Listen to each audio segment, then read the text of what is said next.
Storm damage from the windstorm last night. This is some sort of fencing. It's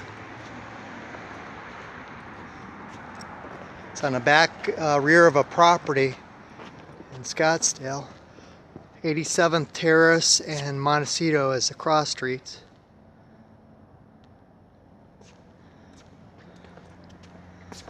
It's got Christmas lights.